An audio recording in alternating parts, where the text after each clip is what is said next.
नमस्कार, आप देख रहे हैं IBC 24 good morning Madhya Pradesh के साथ मैं रुमाना अलवी। इस बुलेटिन में हम आपको बताएंगे कि क्या रहने वाला है आज बजट का हाल और इसके साथ ही बताएंगे कि मध्य प्रदेश में क्या कुछ रहेगा खास। लेकिन उससे पहले नजर हेडलाइंस पर।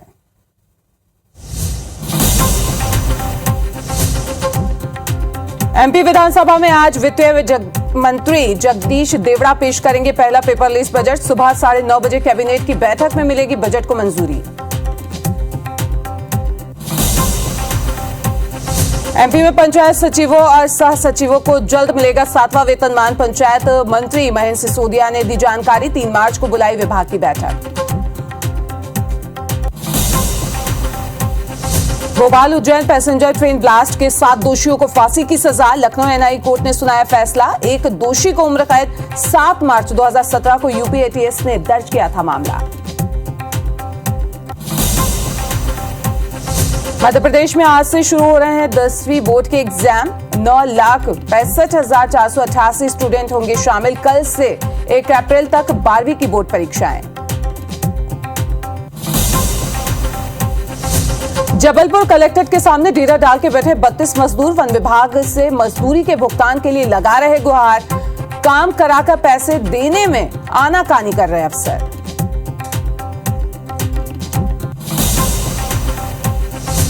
इंदौर में आज से भारत ऑस्ट्रेलिया के बीच तीसरा टेस्ट। 4 मैचों की सीरीज में 2-0 से आगे टीम इंडिया। जीते तो खेलेंगे वर्ल्ड टेस्ट चैंपियनशिप।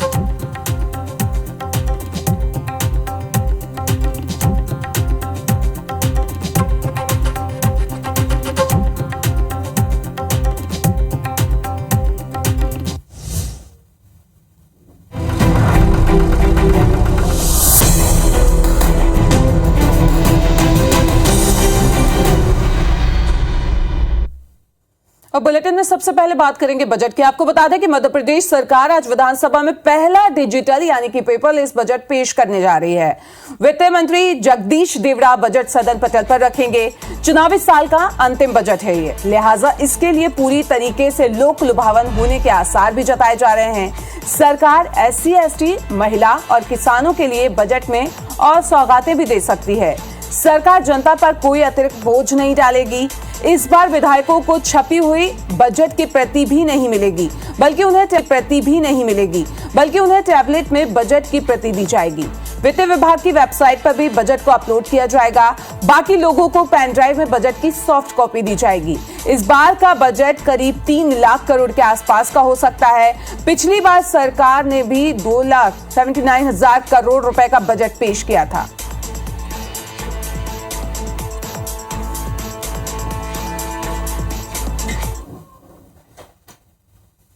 और इसी खबर पर ज्यादा जानकारी के लिए हमारे संवाददाता विवेक हमारे साथ जुड़ रहे हैं, उनका रुख कर लेते हैं। विवेक, क्या कुछ रहने वाला है आज खास? देखिए, सबसे बड़ी बात तो ये है कि मध्य प्रदेश सरकार का ये चुनावी बजट हो सकता है, क्योंकि इसी वर्ष चुनाव है मध्य प्रदेश में और ये अंतिम बजट है और इसलिए ये चुनावी बजट होगा। सरकार की जितनी घोषणाएं हैं उन घोषणाओं के लिए जो राशि का प्रावधान इस बजट में होगा और सबसे भारी भरकम जो राशि इस बार महिला बाल विकास विभाग को मिलने वाली है, क्योंकि महिला बाल विकास विभाग की सबसे बड़ी योजना लाडली बहना योजना, जिसमें 1,000 रुपए हर जो महिला के खाते में जाने के लिए सरकार ने घोषणा की है। 5 मार्च को इस घोषणा का ऐलान होना है और इसलिए इस बजट में इस योजना को लेकर एक भारी भरकम राशि का प्रावधान किया जाना है। इसके साथ ही किसानों को लेकर, युवाओं को लेकर कई महत्वपूर्ण घोषणाएं जो मुख्यमंत्री ने की है पहले, उन सभी के लिए राशि का प्रावधान बजट में होगा। तो एक लोक लुभावन बजट आज सरकार पेश करेगी। इसके साथ ही एक बड़ी बात है कि पेपरलेस ये बजट होगा। पूरा बजट जो है वो विधायकों को टैब में मिलेगा। विधायक अपना पूरा बजट टैब में देख सकेंगे। इसके साथ ही वित्त मंत्री जगदीश देवड़ा भी अपना बजट भाषण टैब में पढ़कर देंगे। तो ये पहली बार हो रहा है मध्य प्रदेश में जो ई बजट होगा। हालांकि इसका विपक्ष ने विरोध भी किया, लेकिन सरकार का कहना है कि जैसे जैसे समय बदलता है हाईटेक तकनीक का इस्तेमाल करते हुए उनको आगे बढ़ना है और वैसे भी विधानसभा का जो अधिकतर कार्य पेपरलेस की तरफ जा रहा है। तो आज का ई बजट जगदीश देवड़ा सुबह 11 बजे पेश करेंगे। उसके पहले विधानसभा में कैबिनेट की बैठक होगी जिसमें बजट को मंजूरी मिलेगी और कैबिनेट की बैठक की मंजूरी के बाद बजट लेकर वित्त मंत्री जगदीश देवड़ा विधानसभा पहुंचेंगे और 11 बजे बजट भाषण शुरू होगा। ठीक उसके पहले अपने घर में वो विधिवत जो पूजा अर्चना करेंगे और उसके बाद वो विधानसभा पहुंचेंगे। तो आज जो है पूरी नजर प्रदेश की जनता की मध्य प्रदेश के इस बजट पर टिकी हुई है कि वित्त मंत्री के पिटारे में उनके लिए क्या है, क्योंकि महंगाई जिस तरह लगातार बढ़ रही है, रोजमर्रा की चीजें जिस तरह दाम बढ़ रहे हैं, तो वो कहीं ना कहीं आम जनता को उम्मीद है कि कुछ राहत जरूर मिलेगी। और इसलिए पूरा प्रदेश टकटकी भरी निगाहों से वित्त मंत्री के पिटारे की तरफ देख रहा है कि वो क्या राहत जनता को देने वाले हैं। विवेक, तो कह सकते हैं कि चुनावी साल से पहले ये जो बजट आ रहा है, क्योंकि आखिरी बजट होगा चुनाव से पहले, तो जनता पे बोझ थोड़ा कम हो सकता है। निश्चित तौर पर सरकार की तरफ से जो कोशिश की जा रही है, क्योंकि चुनावी बजट है और इसलिए यदि बोझ जनता पर पड़ता है तो निश्चित तौर पर उसका असर चुनाव पर दिखाई देगा। और इसलिए सरकार चाहेगी कि किसी प्रकार के कोई अतिरिक्त कर जो है जनता पर न थोपे जाए, जिससे चुनाव में उसका नुकसान हो। और साथ ही महंगाई को कम करने के लिए भी कुछ चीजें जो है प्रावधान किए जा सकते हैं। हालांकि जब से जीएसटी लागू हुआ है तो महंगाई नियंत्रण की सब कुछ जो अधिकार है वो केंद्र के हाथों में है, लेकिन मध्य प्रदेश सरकार के पास कई सारे जो कह सकते हैं कि मध्य प्रदेश सरकार के हाथों में जो चीजें हैं, जिसमें कोई टैक्स न लगाया जाए, और जो रजिस्ट्रियों पर टैक्स है या फिर अन्य जो टैक्स है वो न लगाया जाए। हालांकि सरकार को जितनी अपनी घोषणाएं हैं उनको पूरा करने के लिए खजाना भी भरना जरूरी है, खजाने में पैसा भी जरूरी है, और इसलिए कई चीजों को समायोजित करके एक संतुलित बजट पेश करने की तैयारी यहाँ पर जगदीश देवड़ा ने की है। देखना होगा कि इस बजट के आने के बाद जनता को क्या राहत मिलती है, या फिर ठीक वैसे ही जैसे चुनावी बजट होता है जिसमें घोषणाओं का अंबार हो, जिसमें घोषणाओं को पूरा करने के लिए राशि का प्रावधान हो, ये तमाम चीजें दिखाई दे सकती है। तो लोगों की नजर इस बजट पर टिकी हुई है। 11 बजे बजट भाषण जब शुरू होगा तो धीरे धीरे करके जो बजट की बड़ी बातें हैं वो सामने आएगी। बिल्कुल, तो कह सकते हैं कि आम जनता को भी इंतजार है कि इस बार का ये बजट कितना खास रहने वाला है, ये तो देखना होगा। इस तमाम जानकारी के लिए आपका बहुत बहुत शुक्रिया विवेक। तो चलिए बढ़ते हैं आगे। आपको बता दें कि बजट पेश करने से पहले सीएम हाउस में बीजेपी विधायक दल की बैठक हुई, जिसमें विपक्ष के सवालों का मजबूती के साथ जवाब देने की रणनीति भी बनी। मंत्रियों और विधायकों को विपक्ष पर पलटवार करने की जिम्मेदारी भी मिली। और इस मौके पर सीएम शिवराज ने कहा कि सरकार ने हर वर्ग के लिए काम किए हैं, इसलिए विपक्ष के हर सवाल का जवाब उनके पास है। आर्थिक सर्वेक्षण को लेकर मुख्यमंत्री ने कहा कि मध्य प्रदेश ने नंबर 1 की इबारत लिखी है। उन्होंने विधायकों से विकास यात्रा को लेकर बात की, साथ ही लाडली बहना योजना में सक्रियता के साथ जुड़ने का आह्वान भी किया। योजना की लॉन्चिंग के लिए 5 मार्च को भोपाल के जम्बूरी मैदान पर मेगा कार्यक्रम रखा जाएगा। वहीं 23 मार्च को मौजूदा सरकार के 3 साल पूरे होने पर उत्सव भी मनाया जाएगा। मुख्यमंत्री ने विधायकों को सोशल मीडिया पे सकारात्मक रहते हुए आक्रामकता के साथ काम करने को भी कहा है।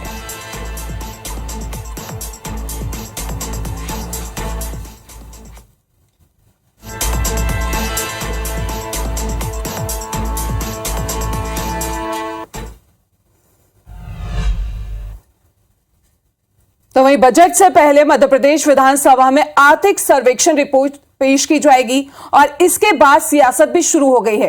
कांग्रेस कह रही है कि बार बार कर्ज लेकर सरकार की आर्थिक स्थिति खराब हो गई है, तो वहीं सीएम ने इसका जवाब दिया है। एक रिपोर्ट आपको दिखाते हैं। एमपी विधानसभा के बजट सत्र में आर्थिक सर्वेक्षण पेश किया गया। सीएम शिवराज ने कहा कि एमपी की विकास दर में 16.34% की बढ़ोतरी हुई है और एमपी लगातार तरक्की कर रहा है। इधर कांग्रेस कर्ज को लेकर लगातार आरोप लगा रही है। सीएम शिवराज ने इसके लिए आंकड़ों का हवाला दिया और कहा कि पहले 39.5% कर्ज लिया जाता था, जो 2021-22 में घटकर महज 22.6% रह गया है। मध्य प्रदेश की आर्थिक स्थिति बहुत मजबूत है, ये आर्थिक सर्वेक्षण बताता है। आर्थिक सर्वेक्षण में जो तथ्य आए हैं वो ये सिद्ध करते हैं कि मध्य प्रदेश का फाइनेंशियल मैनेजमेंट बहुत अच्छा है, आर्थिक स्थिति मजबूत है। आंकड़ों से उलट कांग्रेस का कहना है कि सरकार पूरी तरह से कर्ज में डूब चुकी है। आज सरकार कितना छुपा ले, हमें वास्तविक आंकड़े पता है। 4 लाख से 4.5 लाख करोड़ रुपए का कर्जा मध्य प्रदेश की सरकार के ऊपर चढ़ चुका है। जितना कर्जा कांग्रेस की सरकार जब गई थी, इनको सरकार मिली थी, उससे ज्यादा तो प्रतिवर्ष ये ब्याज की राशि की अदायगी कर रहे हैं। कांग्रेस और बीजेपी के दावों के बीच एमपी सरकार 1 मार्च को बजट से पहले फिर कर्ज लेगी। सरकार 30 दिन में 5वीं बार कर्ज लेने जा रही है। लेकिन सवाल यही है कि आरोप प्रत्यारोप और आंकड़ों के बीच आम लोगों के हालात बदलते हैं या नहीं। सुधीर दंडोतिया, IBC 24 भोपाल। जाहिर है चुनावी साल है और ऐसे में मध्य प्रदेश सरकार अपना अंतिम और पहली बार ई बजट पेश करने जा रही है। बजट पेश होने से पहले भोपाल में कांग्रेस ने सरकार को सवालों से घेरा है, तो वहीं कांग्रेस विधायक जयवर्धन सिंह ने आरोप लगाते हुए कहा कि बीजेपी शासन में सिर्फ झूठी घोषणाएं, खोखले विज्ञापन और बड़बोले भाषण का दौर जारी है। सरकार ने पहले के बजट में कर्मचारियों, पेंशनधारियों के लिए बजट का प्रावधान किया था, लेकिन सरकार वो पैसा खर्च नहीं की। कुल मिलाकर बात करें तो सरकार 2021 और 22 में 39,786.2 करोड़ रुपए खर्च ही नहीं कर पाई है। साथ ही कहा कि केंद्र की प्रायोजित योजनाओं में केंद्र सरकार ने प्रदेश को अब तक करीब 50% राशि मुहैया नहीं कराई है। नर्मदा घाटी विकास विभाग, पर्यटन, लोक स्वास्थ्य यांत्रिकी सहित कई विभागों में केंद्र ने एक भी पैसा जारी नहीं किया है।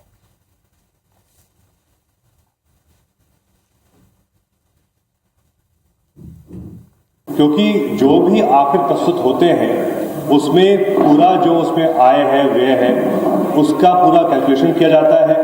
पिछले सालों में क्या अनुमानित खर्चे हुए थे, क्या अनुमानित व्यय, क्या आय हुई थी, उसके हिसाब से अगले साल की भी पूरी प्लानिंग की जाती है।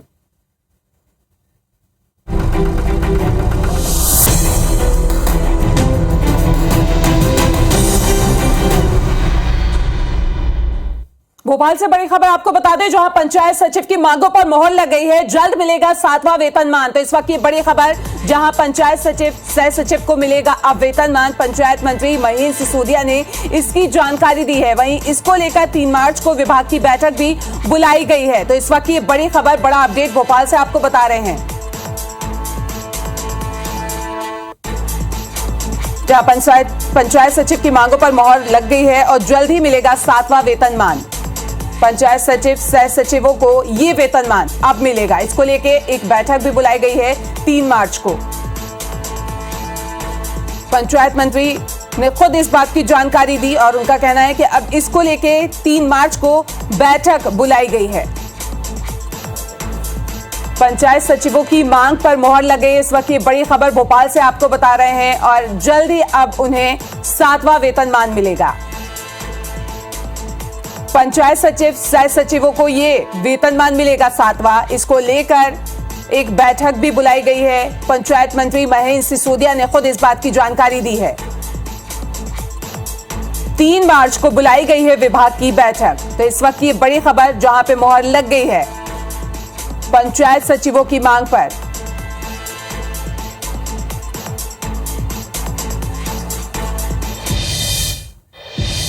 मध्य प्रदेश में आज से 10वीं की बोर्ड परीक्षाएं शुरू हो रही हैं। आज हिंदी का पेपर है, 27 मार्च तक चलेंगी ये परीक्षाएं।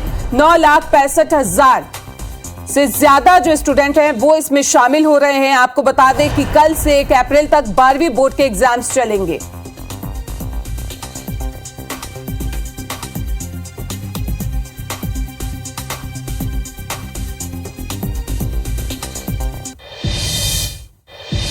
रीवा से खबर, जहां पे गढ़ थाना क्षेत्र स्थित NH 30 में आज उस वक्त हड़कंप मच गया जब विदा होकर वापस लौट रही दुल्हा दुल्हन की कार में पथराव करते हुए बदमाशों ने बारातियों के साथ मारपीट करना शुरू कर दी। मारपीट में कई बाराती घायल भी हुए हैं। बताया जा रहा है कि डांस के दौरान डीजे वाले और बारातियों के बीच हुआ था विवाद।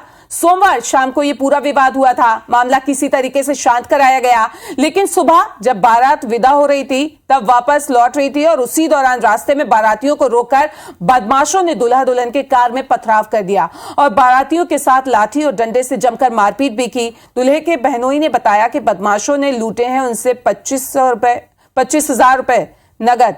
तो आपको बता दें कि घटना की सूचना तत्काल पुलिस को दी गई है और मौके पर पहुंची पुलिस ने घटना की जांच भी शुरू कर दी है और आरोपियों की तलाश जो है वो शुरू कर दी है।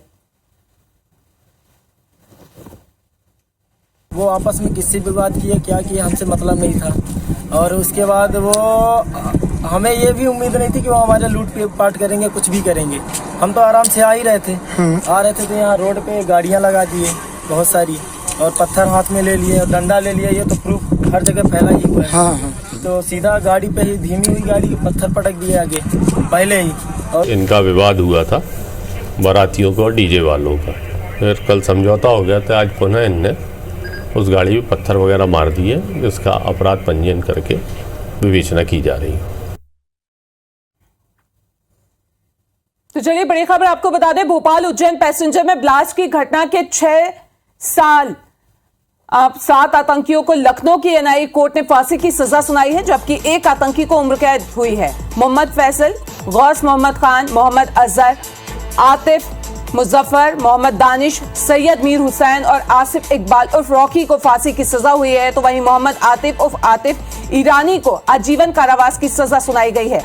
सभी प्रतिबंधित संगठन ISIS के आतंकी हैं। आपको बता दें घटना 7 मार्च 2017 की है। वहीं भोपाल उज्जैन पैसेंजर ट्रेन सुबह 6:25 पर निर्धारित समय से भोपाल स्टेशन से रवाना हुई थी और सुबह करीब 9 बजे शाजापुर जिले के काला पीपल के पास जबरी रेलवे स्टेशन के करीब ट्रेन में ब्लास्ट हुआ था। इसमें 9 लोग गंभीर रूप से घायल हुए थे। ट्रेन में अफरा तफरी मच गई थी, कुछ लोग ट्रेन से कूद गए थे, उसकी वजह से उन्हें चोटें आई थी। ब्लास्ट की आवाज सुनकर कुछ लोगों ने चेन पुलिंग की और ट्रेन को रोका। ट्रेन में सवार जिन लोगों ने ये मंजर देखा वो आज भी खौफजदा हैं।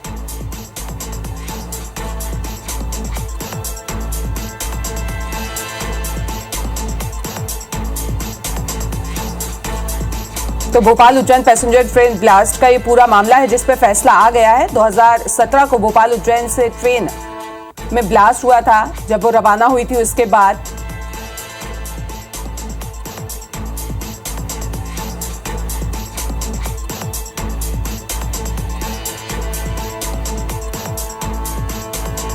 बड़ी खबर इंदौर से आपको बता दें, जहां आज से इंडिया वर्सेस ऑस्ट्रेलिया का तीसरा मैच होने जा रहा है। टेस्ट मैच है ये।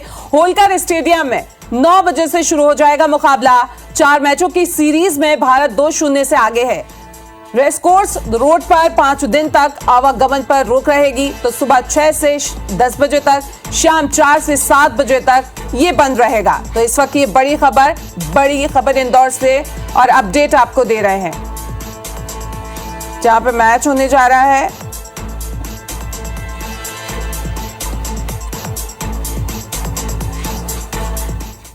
और इसी खबर पर ज्यादा जानकारी के लिए हमारी संवाददाता शालिनी जुड़ रही हैं, उनका रुख कर लेते हैं। शालिनी, माहौल काफी अलग नजर आ रहा है आपके पीछे। बिल्कुल रुमाना, देखिए इंदौर का होलकर स्टेडियम हमेशा से ही भारतीयों के लिए सफलतापूर्वक साबित रहा और काफ़ी लकी रहा है और इसी की उम्मीद आज भी की जा रही है। मैच करीब 9:30 बजे शुरू हो जाएगा और उसके पहले फैंस जो है वो बड़ी संख्या में यहाँ पहुँचे हैं। कितनी ज़्यादा उम्मीदें हैं आज के मैच से? और इंडिया वर्सेस ऑस्ट्रेलिया कैसे? नहीं, Virat versus Australia. Virat Virat Virat Virat. Favourite player कौन है, कैसी एक्सपेक्टेशन है? देखिए मैम, फेवरेट प्लेयर से विराट कोहली हर किसी का फेवरेट है, लेकिन मेरे को खासकर आज उम्मीदें हैं सुमन गिल से, क्योंकि लास्ट टाइम जो T20 मैच हुआ था उसमें सुमन गिल ने 200 रन मारे थे और मैं चाहता हूं कि बहुत शानदार बैटिंग करें। यहाँ पे भी डबल आना चाहिए और क्या है कि एक बड़ा स्कोर लेके चलेंगे अपन तो बढ़िया लीड लेके और अपन फॉलो ऑन देके जीत सकते हैं मैच। क्या एक्सपेक्टेशन है, कितना एटलीस्ट रिकॉर्ड जो है वो बनाना चाहिए? मेरे हिसाब से तो 180 या 150 के आसपास रन रिकॉर्ड होना चाहिए। जहाँ तक कि मुझसे तो रोहित से ज़्यादा उम्मीद है और इसलिए सारे खिलाड़ी अच्छा खेलते हैं। सारे खिलाड़ी अच्छे खेलते हैं, कितनी ज़्यादा उम्मीदें, कितना उत्साह मैच को? बहुत ज़्यादा उत्साह है मैम। इंदौर में तक हमेशा अलग ही उत्साह रहता है मैच देखने का। हम चाहते हैं कि IPL के भी मैच कुछ यहाँ पर हो इंदौर में। बिल्कुल, IPL की भी डिमांड हो रही है। टेस्ट मैच कैसे देख रहे हैं? टेस्ट मैच में अश्विन आज 5 विकेट लेगा मेरे हिसाब से, तो और विराट कोहली का 100 देखो। कितनी एक्साइटमेंट है आज के मैच? बहुत एक्साइटमेंट है, आज पहला दिन है तो लग रहा है कुछ होगा। 3 दिन में खत्म हो जाए तो अच्छा रहेगा। 5 दिवसीय मैच है, ऐसे बोल रहे हैं कि 3 दिन में? नहीं, लास्ट टाइम से दो मैचेस से मैं देख रहा हूँ कि 3-3 दिन में मैच खत्म हो रहा है। हमारे दिल को भी बुरा लगता है कि मतलब 3 दिन में कैसे टेस्ट मैच खत्म होता है। 5 दिन का टेस्ट मैच है, 5 दिन पूरा चलना चाहिए। हम चाहते हैं, इंदौरी लोग हैं, हम चाहते हैं कि 5 दिन पूरा जायका ले मैच का और मजा आ जाना चाहिए मैच में, ऐसा मैच होना चाहिए। मेरी ऐसी उम्मीदें हैं। विराट कोहली से, खासकर पूरी टीम इंडिया से ही उम्मीदें हैं, लेकिन विराट कोहली से मेरी कुछ ज़्यादा पर्सनल उम्मीदें हैं कि काश 200 रन बनाए तो मज़ा आ जाएगा। अगर 200 रन बनाए। कुछ और तस्वीरें दिखाती हूँ रुमाना, देखिए अलग अलग प्लेयर्स के नेम लिखे हुए हैं। सर क्या चेयरअप करना चाह रहे हैं इसके माध्यम से? वैसे मैं परिचय दूंगा, भोपाल से आया हूँ मैं एक्टिवा से मैच देखने के लिए। अच्छा, बिल्कुल देखिए इन्होंने बिल्कुल कॉस्ट्यूम पहना है, फ्लैग का कॉस्ट्यूम गेटअप किया और उसके साथ ही अलग अलग प्लेयर्स के जो नाम है वो खास तौर पर आप यहाँ देख सकते हैं। अलग अलग फैंस से अलग अलग जगह से आए हैं, देखिए अलग अलग और बहुत ज्यादा उत्साह खास तौर पर देखने को मिल रहा है। अंतिम सवाल मैं लूंगी, कितना उत्साह और इस मैच से कितनी उम्मीदें? होलकर क्योंकि हमेशा इंडिया के लिए बहुत ज्यादा लकी साबित हुआ है। यस, हमेशा इंडिया ही जीतती है यहाँ पर, बस लास्ट एक गेम हारी है और जीतेगी, इस बार भी जीतेगी, 100% जीतेगी। 3 डेज में मैच खत्म में होगा, फिर से 3rd match. Okay, thank you. बहुत ज्यादा उत्साह, एक्साइटमेंट है और जाते जाते क्या कमेंट आप देना चाहेंगे? किसको सबसे ज्यादा उम्मीदें हैं जो इस बार रिकॉर्ड ब्रेक? चितेश्वर पुजारा, दीवार बोलते हैं इंडिया की टीम की, उसे अगर वो खड़े रहे तो इंडिया डेफिनेटली जीतेगा। इंडिया डेफिनेटली जीतेगी, ऐसी ही एक्सपेक्टेशंस की जा रही है। इसके साथ ही मैं ट्रैफिक प्लान का भी आपको बता दूं, क्योंकि सुबह 6 बजे से 10 बजे के लिए ये जो रेस कोर्स रोड आपको नजर आ रहा है, पुलिस बल आपको तैनात नजर आ रही होगी, इसको पूरी तरह से प्रतिबंधित कर दिया गया है, जिससे किसी भी तरह की दिक्कतें और परेशानी जो है वो ना हो। और बेहद ज्यादा उम्मीद के साथ इसे देखा जा रहा है, बड़ी संख्या में लोग भी पहुंच रहे। कितना ज्यादा उत्साह है आज के वनडे मैच? बहुत ज्यादा एक्साइटमेंट है, बहुत ज्यादा। कौन ज्यादा रिकॉर्ड बनाना चाहिए? इंडिया, विराट कोहली। इंडिया विराट कोहली 200+। देखिए तो इसी तरह से बातचीत की जा रही है फैंस में। बिल्कुल शालिनी, कह सकते हैं कि यहाँ पे विराट की जो फैन फॉलोइंग है कुछ ज्यादा ही नजर आ रही है। इंदौरीज जो है हमेशा से मैच का इंतजार करते हैं और सुबह से ही जो है वो दर्शकों का आना यहाँ पे शुरू हो गया है। निगाहें सबकी ठीक हुई, आगे भी अपडेट लेते रहेंगे। अभी के लिए आपका बहुत बहुत शुक्रिया। तो चलिए बढ़ते हैं आगे। जबलपुर से खबर आपको बता दें, जहां पे वन विभाग के लिए काम करने वाले 32 मजदूर कलेक्टर से अपने भुगतान के लिए गुहार लगा रहे हैं। पहले तो इन लोगों ने वन विभाग के अधिकारियों से मजदूरी के भुगतान के लिए मिन्नतें की, लेकिन जब कोई सुनवाई नहीं हुई तो ये 32 मजदूर परिवार के साथ कलेक्ट्रेट पहुंचे और गार्डन में डेरा जमा दिया। कलेक्टर से डीएफओ दफ्तर के बीच चक्कर भी काट रहे हैं। मजदूरों का कहना है कि वन विभाग के कुंडम इलाके में पौधारोपण के लिए 40,000 गड्ढे खुदवाए थे, लेकिन मजदूरी के नाम पे उन्हें एक पैसा नहीं दिया गया। मजदूरों ने इसकी शिकायत जन सुनवाई में भी अधिकारियों से की और उनकी शिकायत को किसी ने भी गंभीरता से नहीं लिया। मजदूरों का कहना है कि जब तक उन्हें अपनी मेहनत का पैसा नहीं मिल जाता है तब तक वो कलेक्ट्रेट के सामने ही बैठे रहेंगे। 40,000 गड्ढे की खुदाई किए हैं, पौधे वाले गड्ढे हैं सर। करिए, जो सरकारी पेमेंट आएगा हम आप लोगों को देंगे। और हफ्ते में सर जी, हफ्ते में बोले थे कि हम पेमेंट देंगे। हफ्ते की बात थी तो हमको, अब तो इतने दिन हो गए, हफ्ता भी तो गुजर गया, कई हफ्ते हो गए, हमको पेमेंट अब हाथ में चाहिए। तो कहते हैं नहीं मिलेगा हाथ में पेमेंट, जाइए। सब लोग ऐसे बोलते हैं कि तुम्हें जहाँ जाने हैं तो चले जाओ। कि उनको नगद पैसा दे दिया जाए, ये प्रावधान नहीं है नगद पैसा देने का, खातों में ही पेमेंट हो रहे हैं। समस्या निराकरण करने की हम लोग कोशिश कर रहे हैं। रेंजर साहब भी आए हैं कुंडम वाले, कोशिश कर रहे हैं अतिशीघ्र निराकरण हो जाए। और इस बुलेटिन में अभी के लिए फिलहाल इतना ही, लेकिन खबरों के लगातार अपडेट के लिए आप बने रहिए IBC 24 के साथ। नमस्कार।